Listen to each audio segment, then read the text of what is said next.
Welcome back to my channel. ನಾನಿವತ್ತು ಮಾರ್ಕೆಟ್ಗೆ ಹೋಗ್ತಾ ಇದ್ದೀನಿ. ನಾಳೆ ಹಬ್ಬದ ಪ್ರಿಪ್ರೇಷನ್ ಎಲ್ಲ ಮಾಡೋಕ್ಕೆ ಸಿಂಪಲಾಗೆ ಮಾಡ್ತೀನಿ. ಲಕ್ಷ್ಮಿ ಏನು ಕೂರಿಸಲ್ಲ, ಮಾಮೂಲಿ ಒಳಗಡೆನೆ ಪೂಜೆ ಮಾಡಿ ಸೀರೆ ಎಲ್ಲ ಪೂಜೆ ಮಾಡೋದು. ಯಾವ್ಯಾವ ರೀತಿ ಮಾಡ್ತೀನಿ ಅಂತ ನೋಡೋಣ ಬನ್ನಿ. Let's go market.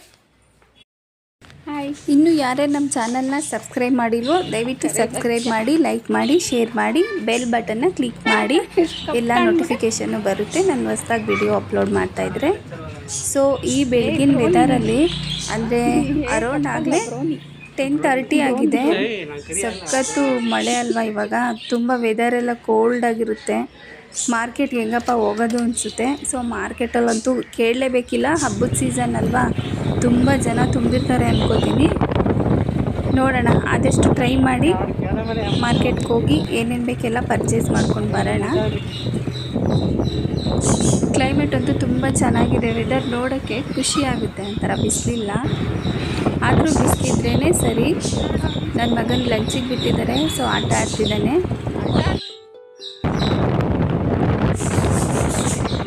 10:30 ಅಲ್ಲ, ಇವಾಗ ಅರೌಂಡ್ 12:30 ಆಗಿದೆ. ನಾವು ತಿಂಡಿ ಎಲ್ಲ ಮುಗಿಸ್ಕೊಂಡು ಮನೇಲಿ ಕೆಲಸ ಎಲ್ಲ ಸ್ವಲ್ಪ ಇತ್ತಲ್ಲ, ಎಲ್ಲ ಮುಗಿಸ್ಕೊಂಡು ಹೊರಟಿದ್ದೀವಿ. ಈ ಪಾರ್ಕ್ ಹತ್ರ ತುಂಬ ಚೆನ್ನಾಗಿ ಬರುತ್ತೆ ವ್ಯೂ. ಒಂದು ಸರ್ತಿ ವಿಸಿಟ್ ಮಾಡಿ, ಪಾರ್ಕಿನ ಫುಲ್ ವಿಡಿಯೋ ಹಾಕ್ತೀನಿ. ತುಮಕೂರಲ್ಲೇ ಫೇಮಸ್ ಅಂದರೆ ಆಂಜನೇಯ ಸ್ವಾಮಿ, ಕೋಟೆ ಆಂಜನೇಯ ಅಂತಲೇ ಪ್ರಸಿದ್ಧಿ.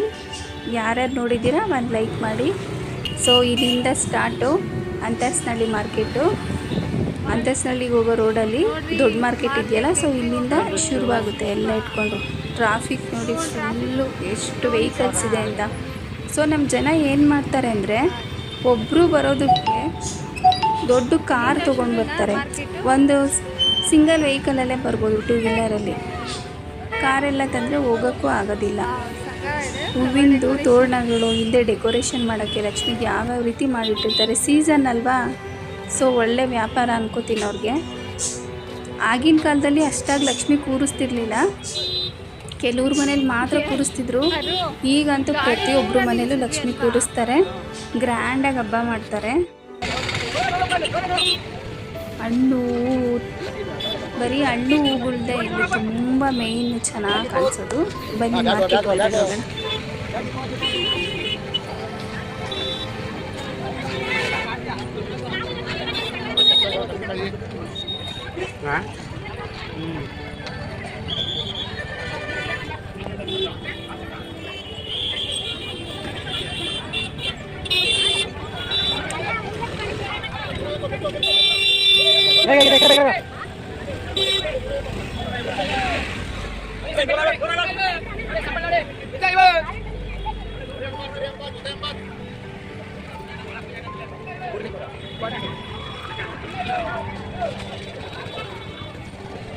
ನನಗೆ ಸ್ವಲ್ಪ ಅಲರ್ಜಿ ಇದೆ. ಮಾರ್ಕೆಟ್ ಒಳಗೆ ಎಂಟ್ರಿ ಆಗಿದ ತಕ್ಷಣ ಅಕ್ಷಿ ಅಕ್ಷಿ ಅಕ್ಷಿ ಅಂದು ಸಾಕಾಗೋಯ್ತು.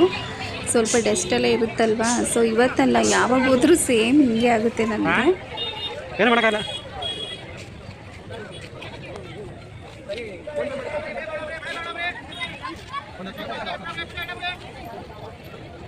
ಒಂದು ಹೂವಿನ ಮಾಲೆ ಬಂದು 400, 250 ಹೇಳ್ತಿದ್ದಾರೆ. ಒಂದೊಂದು 250 ಇದೆ, ಒಂದೊಂದು 400 ಇದೆ. ತುಂಬ ಕಾಸ್ಟ್ಲಿ ಆಗಿದೆ ಹೂವಿನ ರೇಟು. 1 kg ಹೂವು ಬಂದು 400 ರೂಪೀಸ್ ಹೇಳ್ತಿದ್ದಾರೆ. ತುಂಬ ಕಾಸ್ಟ್ಲಿ ಅಂತಲೇ ಹೇಳ್ಬೋದು. ಮಹಾಲಕ್ಷ್ಮಿ ಹಬ್ಬ ಶ್ರಾವಣದಲ್ಲಿ ಬರೋ ಮೊದಲನೇ ಹಬ್ಬ ಇದು. ತುಂಬ ರೈಟ್ ಆಗಿದೆ ಪ್ರತಿಯೊಂದು ವಸ್ತುನೂ ಅಷ್ಟೇ. ಹೂವಂತೂ ಹೆಂಗೆ ತೊಗೊಂಡು ಮುಡ್ಸೋದಪ್ಪ ಅನಿಸ್ಬಿಟ್ಟಿದೆ. ನೋಡೋಣ ಎಲ್ಲಿ ವರ್ತಾಗಿ ಸಿಗುತ್ತೋ ಅಲ್ಲಿ ತೊಗೊಳ್ಳೋಣ. ಸರ್ಚ್ ಮಾಡಬೇಕು ಫಸ್ಟೇ ಹೋಗಿ, ಎಲ್ಲಿ ಹೇಳ್ತಾರೋ ಅಲ್ಲಿ ಅಮೌಂಟ್ ಕೊಟ್ಟು ತರೋಕ್ಕಾಗಲ್ಲ. ನಮ್ಮ ಬಡ್ಜೆಟ್ಗೆ ಮ್ಯಾಚ್ ಆಗೋಂಗೆ ತರಬೇಕು ನಾವು.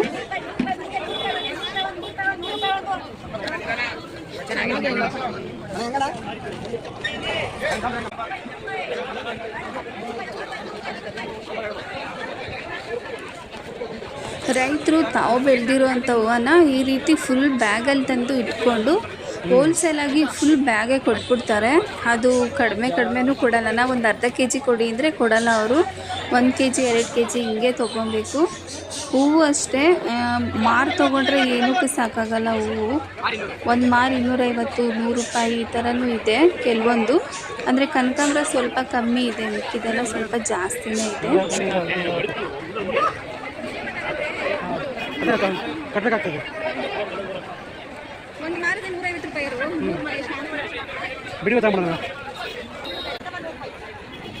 ನನ್ನ ಹಸ್ಬೆಂಡು ಬೇಡ ಕಟ್ಟಿರೋದು ಬಿಡಿ ಹೂವು ತೊಗೊಂಡು ಬೇಕಾದರೆ ಕಟ್ಕೊಂಡು ಮುಗಿಸೋಣ ಅಂತ ಹೇಳಿದರು. ಸೊ ಫೈನಲಿ ಸರ್ಚ್ ಮಾಡಿದ್ದಕ್ಕೆ ನಮಗೆ ಆ ಕಡೆ ಹೂವು ಸಿಕ್ತು, ಅಂದರೆ ಬಟಾನ್ಸ್ ಹೂವು ಸಿಕ್ತು. 2 ಕಲರ್ ಪರ್ಪಲ್ಲು ಮತ್ತು ರೆಡ್ ಕಲರ್ ತೊಗೊಂಡು, ಮತ್ತು ಪತ್ರೆ ಬರುತ್ತಲ್ಲ ನಂಚು ಪತ್ರೆ ಅದು ತೊಗೊಂಡೆ. ನಮಗೆ 250ಗೆ 3 kg ಹೂವು ಸಿಕ್ತಂಗಾಯಿತು. ಅಂದರೆ ಮಾರ್ಕೆಟಲ್ಲಿ ಹುಡುಕಿದ್ರೆ ನೀಟಾಗಿ ಸಿಗುತ್ತೆ, ಯಾಕಂದರೆ ಹಳ್ಳಿ ಎಲ್ಲ ಹತ್ರ ಇರೋದ್ರಿಂದ ತುಮಕೂರಿಗೆ ಸ್ಟ್ರೈಟು ರೈತರೇ ತೊಗೊಂಬಂದು ಮಾರ್ತಿರ್ತಾರಲ್ಲ. ಸೊ ಹಂಗಾಗಿ ನೆಕ್ಸ್ಟ್ ವಿಲೇಜಲ್ಲೇ ತೊಗೊಂಡು ಆ ಕಡೆ ಗಂಟೆ ಅಂಗಡಿ ಹತ್ರ ಮತ್ತು ಫ್ರೂಟ್ಸ್ ಅಂಗಡಿ ಹತ್ರ ಹೋಗ್ಬೇಕಿತ್ತು. ಸ್ವಲ್ಪ ಅದೆಲ್ಲ ಪರ್ಚೇಸ್ ಮಾಡಬೇಕಿತ್ತಲ್ಲ, ಸೊ ಆ ಕಡೆ ಹೋದ್ವಿ.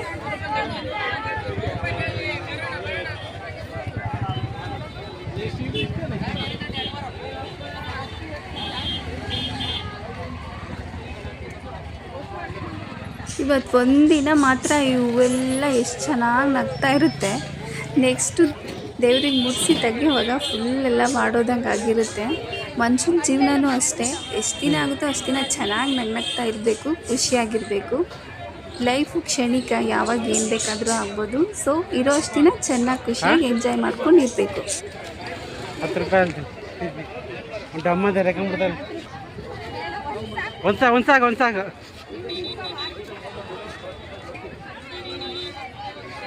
ನಾನು ಎಂಥ ದಡ್ಡಿ ಗೊತ್ತಾ, ಆ ಬೆಲೂನ್ ತೊಗೊಂಡು ನಂದು ಟಾಪ್ ಒಳಗಡೆ ಪಾಕೆಟ್ ಇದೆಯಲ್ಲ ಅಲ್ಲಿ ಇಟ್ಕೊಂಡಿದ್ದೀನಿ. ಅದು ಫುಲ್ ದಾರ ಥರ ನೇತಾಡ್ಕೊಂಡು ಅಲ್ಲೇ ಬಿದ್ದೋಗಿದೆ. ಮನೆಗೆ ಬಂದು ಚೆನ್ನಾಗಿ ಉಗಿಸ್ಕೊಂಡೆ, ನಿಮ್ಗೊಂದು ಬೆಲೂನ್ ಇಟ್ಕೊಳಕ್ಕಾಗಲ್ವಾ ಅಂತ. ಸೊ ಬೇಜಾರಾಯಿತು. ಪಾಪ ನನ್ನ ಮಗ ಕೇಳ್ತಾ ಇದ್ದ ಎಲ್ಲಿ ಬೆಲೂನ್ ಅಂತ. ತಂದಿದ್ದೀನಿ ಅಂತ ನಾನು ಸರ್ಚ್ ಮಾಡ್ತಾಯಿದ್ದೀನಿ ಮನೇಲಿ, ಸೊ ಅದು ಸಿಗಲೇ ಇಲ್ಲ. ಫ್ರೂಟ್ಸು ಅಷ್ಟೇ ತುಂಬ ರೈಟ್ ಹೇಳ್ತಿದ್ದಾರೆ. ಸೊ ಅದಕ್ಕೆ ನಾನೇನು ಮಾಡಿದೆ, ಪೂಜೆ ಗಿಡಕ್ಕಲ್ವಾ 3 ಬಗೆ ಅಥವಾ 5 ಬಗೆ ಇಡಬೇಕಾಗುತ್ತೆ. ಸೊ ಹಾಗಾಗಿ ನಾನು ಮಿಕ್ಸೆಡ್ ಫ್ರೂಟ್ಸ್ ತೊಗೊಂಡೆ. ಹೊರಗಡೆ ಆರೆಂಜೆಲ್ಲ 50 ರೂಪೀಸ್ ಇದೆ kg, ಮೂಸಂಬಿ ಎಲ್ಲ. ಇಲ್ಲಿ ಸ್ವಲ್ಪ ಜಾಸ್ತಿ ಹೇಳ್ತಾರೆ, ಯಾಕಂದರೆ ಮಾರ್ಕೆಟ್ ಕೆಲವೊಂದು ಕಡೆ ಕೆಲವೊಂದು ಕಡಿಮೆ ಸಿಗುತ್ತೆ, ಕೆಲವೊಂದು ಕಡೆ ಕೆಲವೊಂದು ಜಾಸ್ತಿ ಸಿಗುತ್ತೆ. ಸೊ ಏನು ಮಾಡೋಕ್ಕಾಗಲ್ಲ, ಒಂದು ಕಡೆನೇ ಎಲ್ಲ ತೊಗೋಬೇಕಂದ್ರೆ ಹೆಚ್ಚು ಕಮ್ಮಿ ಆಗುತ್ತೆ, ತೊಗೊಂಡು ಹೋಗ್ಬೇಕಷ್ಟೇ.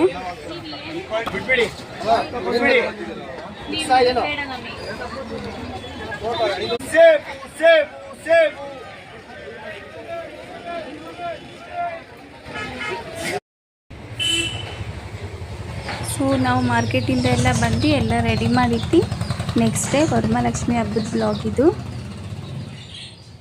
ಬೆಳಗ್ಗೆನೇ ಎದ್ಬಿಟ್ಟು ರಂಗೋಲಿ ಎಲ್ಲ ಹಾಕಿ, ನಾನು ಇವತ್ತು 5 ಗಂಟೆಗೆ ಎದ್ದಿದ್ದೆ.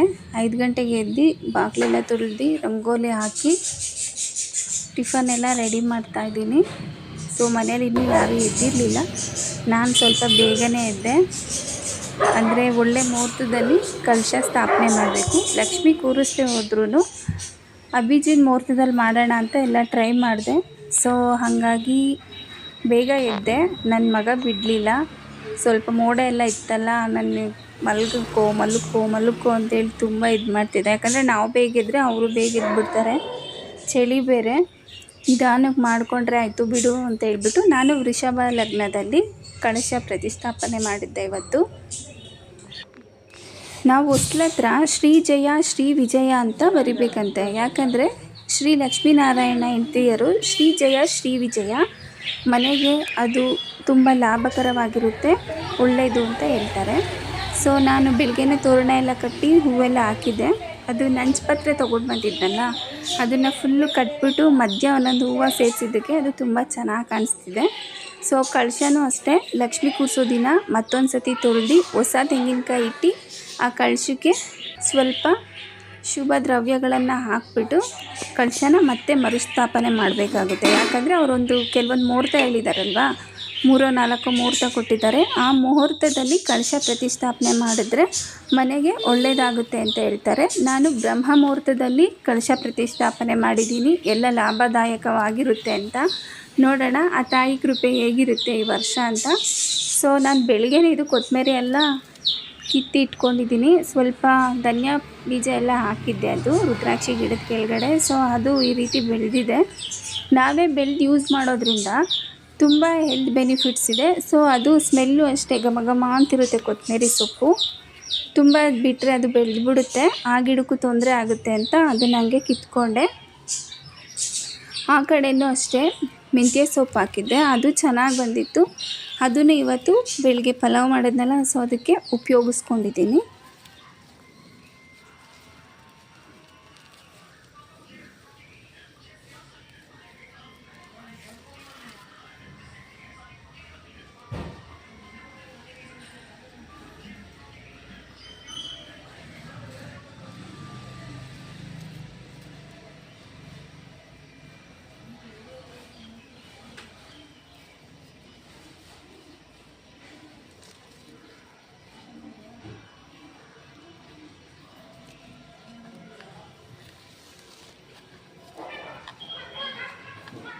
ಇದು ಒಂದಲ್ಗ ಸೊಪ್ಪು ಮೆಮೊರಿಗೆ ತುಂಬ ಒಳ್ಳೆಯದು ಮಕ್ಕಳಿಗೆ ಅಂತ ಹೇಳ್ಬಿಟ್ಟು ಹಾಕಿದ್ರು. ಸ್ವಲ್ಪ ಚಿಗುರಿತು, ಕೊತ್ತಂಬರಿ ಜೊತೆ ಬಂದ್ಬಿಟ್ಟಿತ್ತು. ಸೊ ಹಂಗಾಗಿ ಅದನ್ನು ಮತ್ತೆ ಅಲ್ಲೇ ಹಾಕಿದ್ದೀನಿ.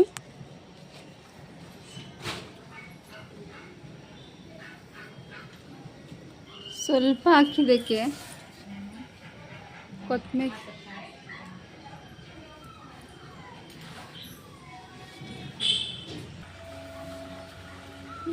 ಮೆಂತ್ಯ ಸೊಪ್ಪು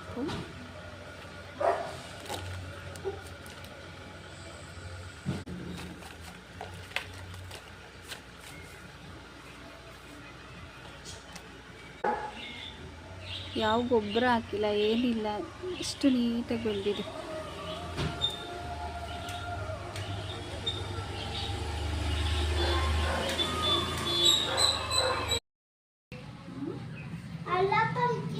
ನಾನು ಸ್ನಾನ ಎಲ್ಲ ಮುಗಿಸಿ ಎಲ್ಲ ರೆಡಿ ಮಾಡಿಕೊಂಡು ಬೇಗ ಬೇಗ ಪೂಜೆಗೆ ಮಾಡ್ಕೊಳ್ಳೋಣ ಅಂತ ಹೇಳ್ಬಿಟ್ಟು ರೆಡಿ ಮಾಡ್ಕೊತಾ ಇದ್ದೀನಿ.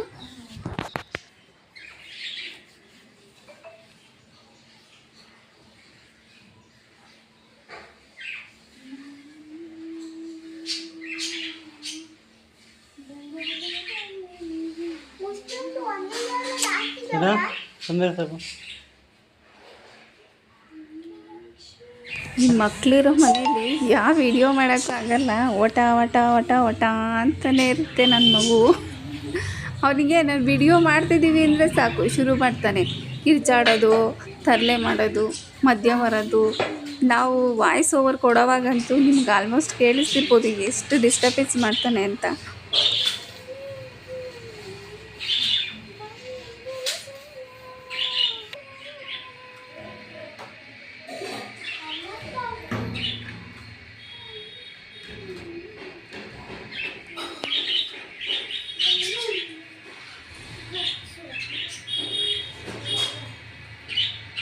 ಸಿಂಪಲ್ ಪೂಜೆ ಆದರೂ ಎಷ್ಟು ಟೈಮ್ ತೊಗೊಳುತ್ತೆ ಗೊತ್ತಾ? ಯಾಕಂದರೆ ಅವಸರದಲ್ಲಿ ಯಾವುದೇ ಕೆಲಸ ಮಾಡೋದಕ್ಕಾಗೋದಿಲ್ಲ. ಸೊ ನಿಧಾನಕ್ಕೆ ಮಾಡ್ಕೊಬೇಕಾಗುತ್ತೆ.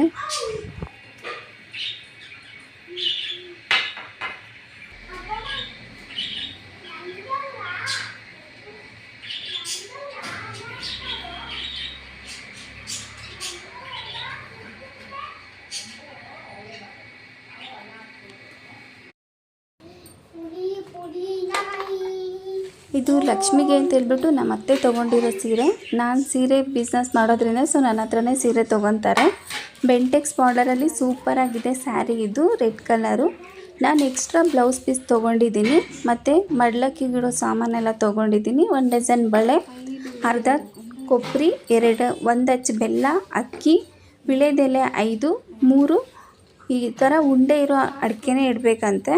ಸೊ ಅರಿಶಿನ, ಕುಂಕುಮ, ಹೂವು ಇಷ್ಟು ಇಟ್ಬಿಟ್ಟು ತಾಯಿಗೆ ಮತ್ತು ದಕ್ಷಿಣೆ ಇಟ್ಬಿಟ್ಟು ಅದನ್ನು ಮಡ್ಲಕ್ಕಿಗೆ ಅಂತ ದೇವ್ರ ಮುಂದೆ ಇಡ್ತೀನಿ. ಸೊ ಇದು ಅಷ್ಟಲಕ್ಷ್ಮಿ ಗಿಡ ಅಂತ ಹೇಳ್ತಾರೆ. ಸೊ ಒಳಗಡೆ ತಂದು ಪೂಜೆ ಮಾಡ್ತಾಯಿದ್ದೀನಿ.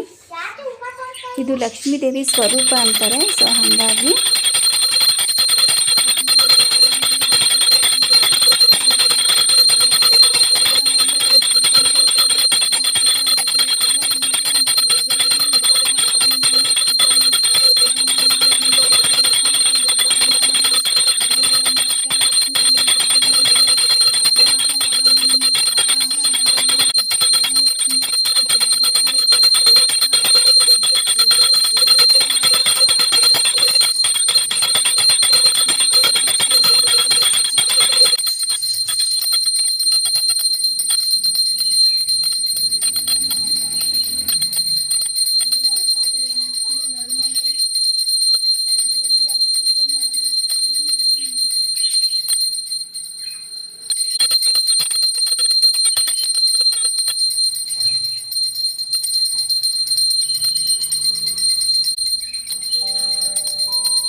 ಓಂ ಮಹಾಲಕ್ಷ್ಮೀ ನಮಃ. ಓಂ ಅಷ್ಟಲಕ್ಷ್ಮೀ ನಮಃ. ಓಂ ಮಹಾವಿಷ್ಣುವೇ ನಮಃ. ಓಂ ಮಹಾಲಕ್ಷ್ಮೀ ನಮಃ. ಓಂ ಜಗನ್ಮಾತೆ ಮಹಾಲಕ್ಷ್ಮೀ ಓಂ ವಿಷ್ಣುವೇ ನಮೋ ನಮಃ. ಓಂ ನಮೋ ನಮಃ ತಾಯಿ ಜಗನ್ಮಾತೆ ಮಹಾಲಕ್ಷ್ಮಿ ಕಾಪಾಡುವ ತಾಯಿ ನಮ್ಮಮ್ಮ. ಸಕಲ ಸಂಕಷ್ಟಗಳನ್ನು ದೂರ ಮಾಡಿ ಒಳ್ಳೆ ಆಯುರ ಆರೋಗ್ಯ ಭಾಗ್ಯ ನೀಡಿ ಕಾಪಾಡಮ್ಮ ತಾಯಿ ನಮ್ಮಮ್ಮ. ಲಕ್ಷ್ಮೀ ದೇವಿ ಪೂಜೆ ಮಾಡುವಾಗ ನಾರಾಯಣ ಸ್ವಾಮಿ ಅಂದರೆ ನಾರಾಯಣ ಸ್ವರೂಪ ನರಸಿಂಹಸ್ವಾಮಿ, ನಮ್ಮದು ಮನೆ ದೇವರು ಲಕ್ಷ್ಮೀ ನರಸಿಂಹಸ್ವಾಮಿ ಆಗಿರೋದ್ರಿಂದ ನರಸಿಂಹಸ್ವಾಮಿ ಲಕ್ಷ್ಮಿ ಇಬ್ಬರೂ ಇಟ್ಟು ಅಭಿಷೇಕ ಮಾಡಿ ಪೂಜೆ ಮಾಡ್ತೀವಿ. ಸೊ ಲಕ್ಷ್ಮೀ ನಾರಾಯಣ ಇಬ್ಬರೂ ಇಟ್ಟು ಪೂಜೆ ಮಾಡಿದ್ರೇ ಅದ್ರ ಫಲ ಸಿಗೋದು. ಲಕ್ಷ್ಮೀ ದೇವಿಗೆ ಕುಬೇರ ಕುಂಕುಮ ಅಂತ ಹಸಿರು ಕಲರಲ್ಲಿ ಬರುತ್ತೆ, ಗ್ರೀನ್ ಕಲರ್ ಕುಂಕುಮ. ಸೊ ಇದು ತುಂಬ ಇಷ್ಟ ಅಂತೆ. ಇದನ್ನು ಲಕ್ಷ್ಮಿಗೆ ಅರ್ಚನೆ ಮಾಡಿ ಅದನ್ನು ಡೈಲಿ ಉಪಯೋಗಿಸೋದ್ರಿಂದ ನಮ್ಮ ಇಷ್ಟಾರ್ಥ ಸಿದ್ಧಿ ಆಗುತ್ತೆ ಅಂತ ನನಗೆ ಗೊತ್ತಿರುವಂತಹ ದೇವಸ್ಥಾನದ ಪುರೋಹಿತರೊಬ್ಬರು ಹೇಳಿದ್ರು. ಸೊ ಹಾಗಾಗಿ ಅವತ್ತಿಂದ ನಾನು ಗ್ರೀನ್ ಕಲರ್ ಕುಂಕುಮ ಯೂಸ್ ಮಾಡ್ತಾಯಿದ್ದೀನಿ. ಸೊ ಇತ್ತೀಚೆಗೆ ನೋಡಬಹುದು ಕೆಲವೊಬ್ಬರು ಫಿಲಮ್ ಆರ್ಟಿಸ್ಟ್ ಆಗ್ಬೋದು, ದೊಡ್ಡ ದೊಡ್ಡ ವ್ಯಕ್ತಿಗಳಾಗ್ಬೋದು, ಅವ್ರ ಹಣೆ ಮೇಲೆ ಗ್ರೀನ್ ಕಲರ್ ಕುಂಕುಮ ಇಟ್ಕೊಂಬಂದಿರ್ತಾರೆ. ಮತ್ತು ನಾವು ಯಾಕೆ ಇಟ್ಕೊಂಡಿದ್ದಾರೆ ಅಂತ ಗೊತ್ತಾಗಲಿಲ್ಲ. ಸೊ ಇತ್ತೀಚೆಗಷ್ಟೇ ಅದು ನಮಗೆ ಗೊತ್ತಾಯಿತು. ಸೊ ಹಾಗಾಗಿ ಗಂಧಿಗೆ ಅಂಗಡಿಲಿ ಸಿಗುತ್ತೆ ಹಸಿರು ಕಲರ್ ಕುಂಕುಮ. ತೊಗೊಂಡು ಬಂದು ನೀವು ಅದನ್ನು ಯಾರಿಗೂ ಕೊಡೋ ಹಾಗಿಲ್ಲ, ನೀವೇ ಯೂಸ್ ಮಾಡಬೇಕು.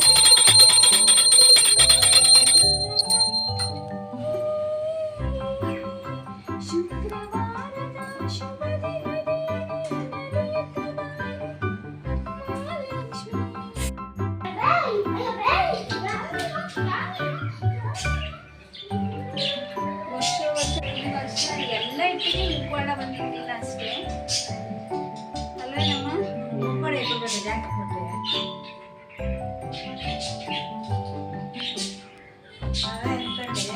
ಕೊಡ ಮುಖವಾಡ ಅಂದೆ. ಸೊ ಇವತ್ತಿನ ನನ್ನ ಪೂಜೆ ಇದಾಗಿತ್ತು. ಮುಖವಾಡ ಒಂದು ಇಟ್ಟಿದ್ರೆ ಫುಲ್ ಕಂಪ್ಲೀಟ್ ಆಗ್ತಿತ್ತು. ನನಗೆ ಅದು ಹಳೆ ಮುಖವಾಡ ಇಟ್ಟು ಪೂಜೆ ಮಾಡ್ತಿದ್ದೆ, ಅಷ್ಟು ಪಾಸಿಟಿವ್ ವೈಬ್ಸ್ ಬರಲಿಲ್ಲ. ಅದಕ್ಕೆ ಇದೇ ರೀತಿ ಪೂಜೆ ಮಾಡಬೇಕು ಅಂತ ಹೇಳ್ಬಿಟ್ಟು ನಾನು ಬರೀ ಕಳಿಸ್ತಲೇ ಪೂಜೆ ಮಾಡಿದ್ದೀನಿ. ನೆಕ್ಸ್ಟ್ ಇಯರ್ ನಾನು ಒಂದು ಮುಖವಾಡ ತೊಗೊಂಡು ಪೂಜೆ ಮಾಡಬೇಕು ಅಂತ ಅಂದ್ಕೊಂಡಿದ್ದೀನಿ. ಆ ದೇವಿ ಸಂಕಲ್ಪ ಮಾಡಿಕೊಂಡು ಎಲ್ಲ ಅನುಗ್ರಹ ಮಾಡಿದ್ರೆ ನೆಕ್ಸ್ಟ್ ಇಯರು ಒಳ್ಳೆ ಮುಖವಾಡ ತೊಗೊಂಡು ಇನ್ನೂ ಚೆನ್ನಾಗಿ ಪೂಜೆ ಮಾಡ್ತೀನಿ. ನನ್ನ ವರಮಹಾಲಕ್ಷ್ಮಿ ಪೂಜೆಯ ಬ್ಲಾಗ್ ಇದಾಗಿತ್ತು. ಈ ಬ್ಲಾಗ್ ನಿಮಗೆಲ್ಲ ಇಷ್ಟ ಆಗಿದ್ದರೆ ಒಂದು ಲೈಕ್ ಮಾಡಿ, ಶೇರ್ ಮಾಡಿ, ಕಮೆಂಟ್ ಮಾಡಿ. ನಿಮ್ಮ ಪ್ರೀತಿ ಪ್ರೋತ್ಸಾಹದಿಂದ ನಮ್ಮನ್ನು ಅರಸಿ ಇದೇ ರೀತಿ ಒಳ್ಳೆ ವಿಡಿಯೋಗಳಿಗಾಗಿ ನಮ್ಮ ಧರಣಿ ಬ್ಲಾಗ್ಸ್ ಯೂಟ್ಯೂಬ್ ಚಾನಲ್ನ ತಪ್ಪದೆ ಸಬ್ಸ್ಕ್ರೈಬ್ ಮಾಡಿ, ಬೆಲ್ ಐಕನ್ನ ಕ್ಲಿಕ್ ಮಾಡಿ. ಈ ವಿಡಿಯೋ ನೋಡಿದ್ದಕ್ಕೆ ನಿಮ್ಮೆಲ್ಲರಿಗೂ ಧನ್ಯವಾದಗಳು. Thank you for watching.